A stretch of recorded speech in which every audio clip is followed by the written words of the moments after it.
Bom dia, meus queridos irmãos e irmãs. Hoje vamos continuar com a terceira parte do nosso maravilhoso estudo sobre a verdadeira história de Jesus de Nazaré. Muitos fazem a pergunta: o cumprimento das profecias foi acidental? Os escritores do Novo Testamento citam profecias messiânicas do Antigo Testamento mais de 130 vezes. Segundo algumas estimativas, o Antigo Testamento contém 300 passagens proféticas que descrevem quem é o Messias e o que ele fará. Destas, 60 são profecias principais. Qual a probabilidade de essas profecias se cumprirem em uma única pessoa? Pode-se argumentar que ainda existe essa possibilidade, por mais remota que seja. Mas a probabilidade matemática de que todas essas profecias tenham convergido por acaso nos eventos da vida de Jesus é incrivelmente pequena, a ponto de eliminar qualquer possibilidade desse tipo. O astrônomo e matemático Peter Stoner, em seu livro Science Speaks, oferece uma análise matemática que demonstra ser impossível que as declarações precisas sobre aquele que há de vir se cumpram em uma única pessoa por mera coincidência. A probabilidade de apenas 8 dessas dezenas de profecias se cumprirem na vida de um homem foi estimada em 1 em 10 elevado à potência de 17.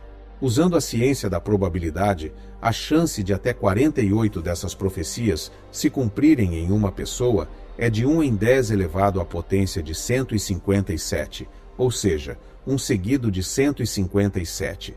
1 ou 2 cumprimentos na vida de Jesus poderiam ser descartados como coincidência. Mas quando os casos de profecias cumpridas são contabilizados, a lei da probabilidade rapidamente chega ao ponto em que a mera probabilidade se torna certeza. Esta é uma das provas de que Jesus era o Messias prometido. As profecias messiânicas foram cumpridas com precisão e exatidão nele. Vamos revisar algumas delas. A semente de Abraão e descendente de Davi. Em Gálatas 3, 8 e 16, Paulo explica que a promessa feita a Abraão: em ti serão benditas todas as nações da terra. Gênesis 12, 3, 18, 18 e 22, 18, era uma referência ao Messias que viria. Essa promessa foi repetida mais tarde ao filho de Abraão, Isaque, Gênesis 26, 4, e posteriormente transmitida por meio do neto de Abraão, Jacó, Gênesis 28, 14. Centenas de anos depois, foi profetizado que o futuro Messias viria por meio de Jessé, pai do rei Davi, da tribo de Judá, um dos 12 filhos de Jacó. Do tronco de Jessé sairá um renovo, e das suas raízes um ramo brotará. Isaías 11, 1. Davi era filho de Jessé, de quem viria a linhagem que produziria Jesus de Nazaré cerca de 30 gerações depois. Por meio do profeta Jeremias, Deus predisse que levantaria a Davi um renovo justo. Jeremias 23, 5. Nessa incrível sequência de profecias, que começou cerca de 1500 anos antes da vinda do Messias, somos informados em termos precisos sobre qual seria a linhagem humana de Cristo. Jesus cumpriu essas promessas, como o apóstolo Mateus nos mostra ao registrar a descendência de Jesus através da linhagem do rei Davi. O número de pessoas que potencialmente poderiam ter cumprido as profecias messiânicas diminui consideravelmente quando limitado a esta família. O Messias viria de Belém. Os judeus da época de Jesus também sabiam que o Messias viria de Belém. Mateus 2, 3 a 6. Isso ficou claro em Miqueias 5, 2. Mas tu, Belém Efrata, embora sejas pequena entre os milhares de Judá, de ti me sairá aquele que há de reinar em Israel, cujas origens são desde os tempos antigos, desde a eternidade. Havia 2 Belém, uma na região de Efrata, na Judéia, e a outra ao norte, na região da tribo de Zebulon. Mas a profecia de Miqueias é precisa. O Messias nasceria em Belém de Efrata. Jesus nasceu nesta Belém da Judéia. Mateus 2, 1. As profecias discutidas até agora apontam fortemente para Jesus, mas não são conclusivas. Outras pessoas poderiam ter se qualificado se usássemos apenas esses 3 critérios. Mas estes são apenas o começo. Uma virgem concebe. Uma profecia notável em Isaías 7:14, chamada de profecia de Emanuel, prediz o nascimento único de Jesus por uma virgem. Eis que a virgem conceberá e dará à luz um filho, e chamará o seu nome Emanuel. Antes do nascimento de Jesus, um anjo apareceu a José em um sonho e lhe disse que sua noiva, Maria, estava grávida, concebida não por homem, mas pelo Espírito de Deus. O anjo se referia a esta profecia de Isaías, Mateus 1:18-23, compare com Lucas 1:26-35. Jesus era um profeta.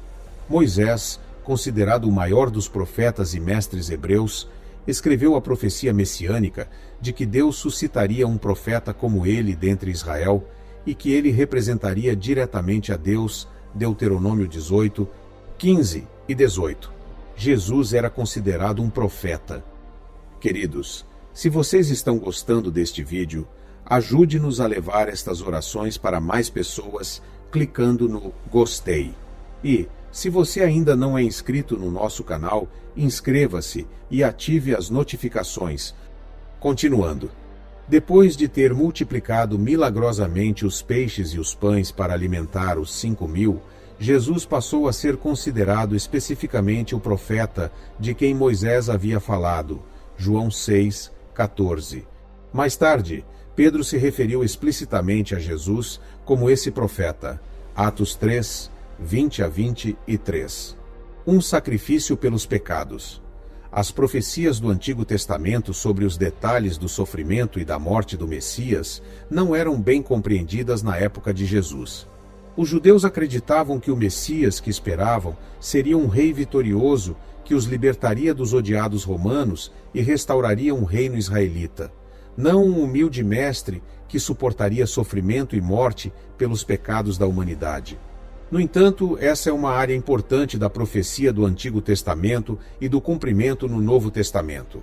Praticamente todos os aspectos do sofrimento e da morte de Jesus foram descritos em detalhes consideráveis séculos antes de realmente acontecerem. A verdadeira imagem revelada nessas profecias é que o Messias seria o Cordeiro de Deus que tira o pecado do mundo. João 1:29. O povo não esperava que o libertador prometido, o rei conquistador, fosse alguém que primeiro daria a sua vida pelos outros. Hebreus 10:12 nos diz que a morte de Cristo foi a oferta pelo pecado de uma vez por todas. Mas este, havendo oferecido um único sacrifício pelos pecados para sempre, assentou-se à direita de Deus. Os versículos 5 e 7 citam o Salmo 40, 6-8, ao descrever a disposição de Cristo em se entregar como sacrifício para pagar o preço pelos pecados de todos. O sistema sacrificial que Deus instituiu no antigo Israel era uma representação do sacrifício de Jesus que pagaria esse preço de uma vez por todas. O derramamento de sangue de touros, novilhas, ovelhas e cabras não podia remover o pecado, Hebreus 10:4. Somente o sangue derramado pelo próprio Criador poderia expiar os pecados deles, bem como os pecados de todos os outros seres humanos. Os sacrifícios ordenados sob Moisés retratavam de forma muito vívida a futura morte sacrificial do Salvador da humanidade pelos nossos pecados. Nesse sentido, o próprio sistema sacrificial era profético do Messias. O Cordeiro de Deus. Os cordeiros pascais que eram imolados no 14º dia do primeiro mês pelos israelitas, Êxodo 12, 3-6, Levítico 23, 5, eram uma representação poderosa e comovente do sacrifício do Messias, embora os israelitas nunca o tivessem compreendido na época.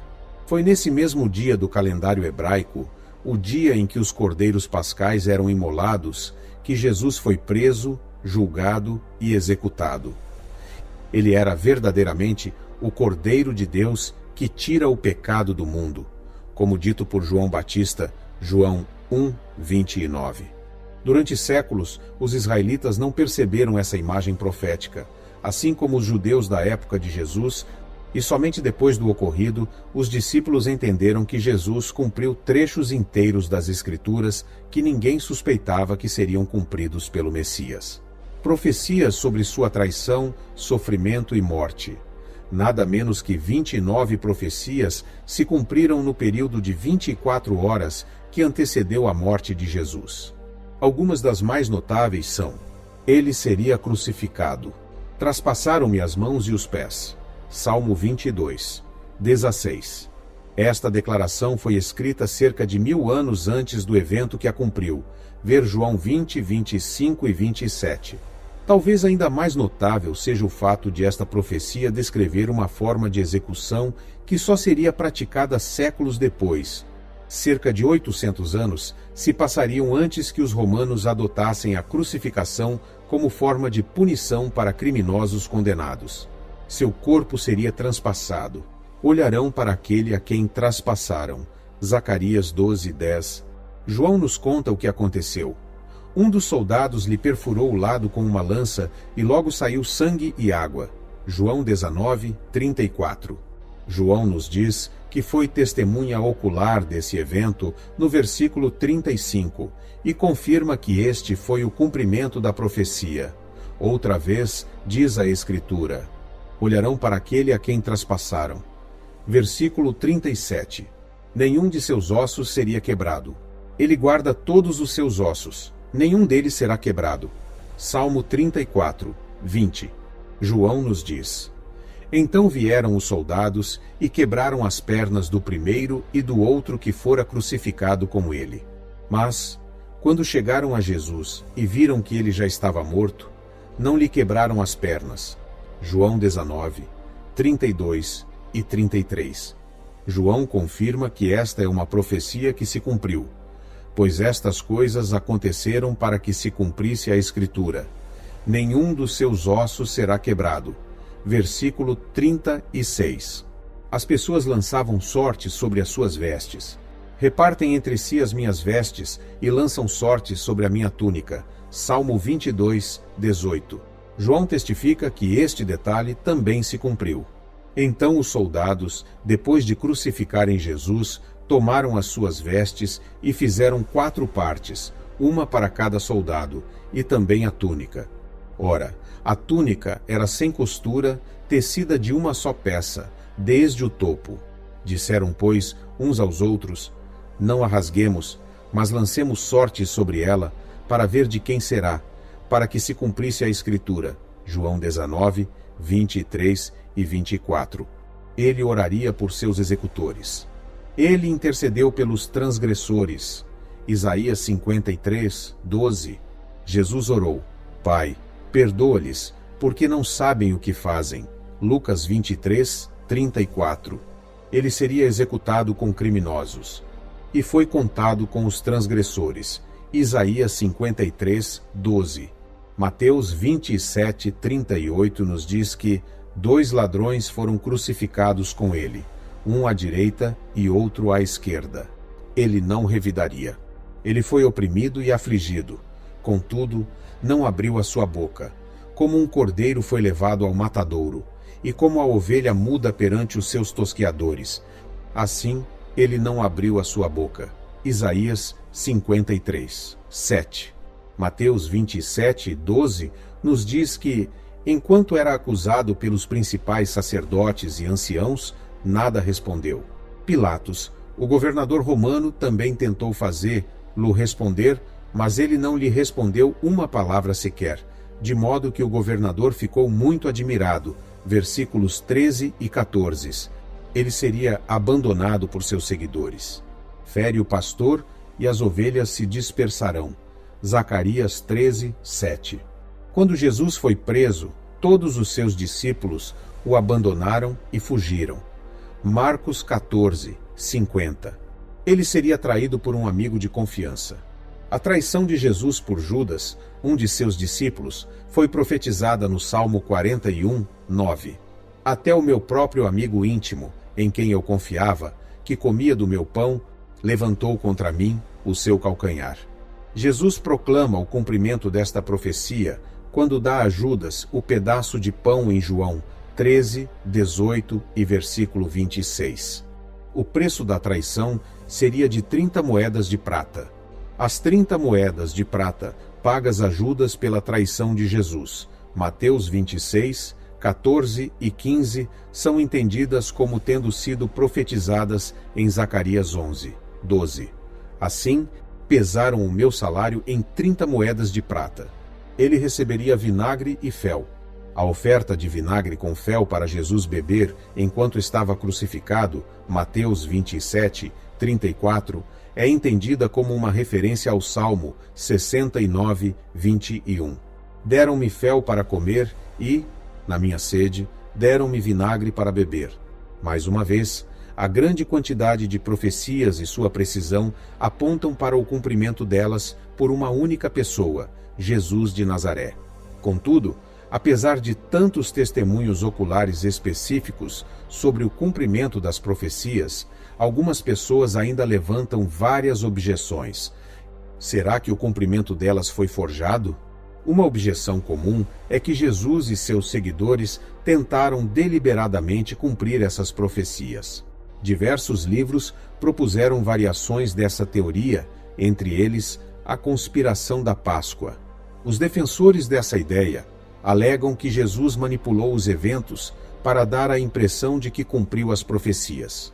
De alguma forma, Jesus conseguiu fingir a própria morte para ressuscitar mais tarde.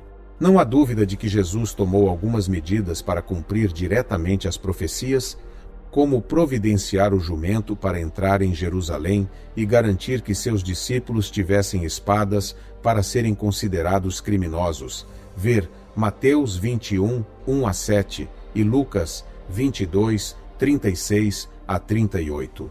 Contudo, isso não era enganoso. Afinal, Deus explicou no Antigo Testamento como ele é capaz de predizer o futuro. Eu sou Deus, anuncio o fim desde o princípio, e desde a antiguidade as coisas que ainda não sucederam. Eis que eu o disse, e eu o cumprirei. Isaías 46, contudo 9 a 11. No entanto, se fosse apenas um ser humano comum, Jesus não teria sido capaz de cumprir tudo o que foi predito sobre o Messias. Embora a ideia possa parecer intrigante, é impossível quando consideramos o que Jesus realmente teria que fazer. Para começar, ele teria que ter manipulado com sucesso seu próprio local de nascimento e sua linhagem humana.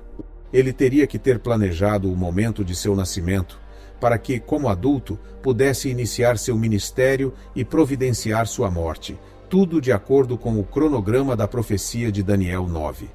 Além disso, ele teria que ter arquitetado seu próprio nascimento virginal milagroso. Se essa teoria tivesse alguma plausibilidade, ainda assim não faria sentido que Jesus não cumprisse a expectativa judaica de um Messias que viria como rei para governar o povo naquela época.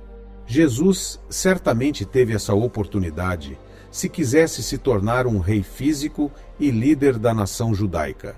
Muitos estavam dispostos a segui-lo e fazer Lo Rei, João 6, 15, 12 a 19. Em vez disso, ele escolheu o caminho que o levou ao seu terrível sofrimento e morte. Ele cumpriu as profecias com precisão, de acordo com a intenção de Deus, mas contrariamente ao entendimento comum da época. Ele se tornou servo e estava disposto a dar a sua vida como pagamento pelos pecados de todos, Mateus 20, 28. O caráter de tal pessoa dificilmente o qualifica como um charlatão e um impostor, alguém que manipula os eventos para seu próprio benefício. O cumprimento da profecia é a prova de que Deus, que é capaz de controlar todos os eventos, fez com que essas profecias fossem escritas centenas de anos antes de se cumprirem em Jesus de Nazaré, como Pedro proclamou. O que Deus predisse pela boca de todos os seus profetas que o Cristo haveria de padecer, ele, Jesus, assim cumpriu. Atos 3, 18. Paulo reafirmou que Cristo morreu pelos nossos pecados, segundo as Escrituras, e que foi sepultado e ressuscitou ao terceiro dia, segundo as Escrituras, 1 Coríntios 15, 13 e 4. Prever com precisão esses eventos com 200 a 800 anos de antecedência é nada menos que um milagre. um milagre que exigiu conhecimento e poder divinos para que acontecessem conforme previsto. Deus não faz as coisas por acaso. Ele sabia, desde a fundação do mundo, que seu Filho teria que vir à Terra, 1 Pedro 1,20, e previu os eventos de seu nascimento, morte e vida, para que tivéssemos evidências sólidas nas quais basear nossa fé. Agora, vamos orar juntos, o Pai Nosso, como Jesus nos ensinou. Pai nosso no céu, teu nome seja mantido santo. Venha teu reino, tua vontade seja feita na terra como no céu. Dá-nos o alimento necessário para hoje. Perdoa-nos pelo que fizemos de errado, como perdoamos a quem nos fez coisas erradas. E não nos conduza à provação severa, e mantém-nos a salvo do maligno, porque o reino, o poder e a glória são teus para sempre.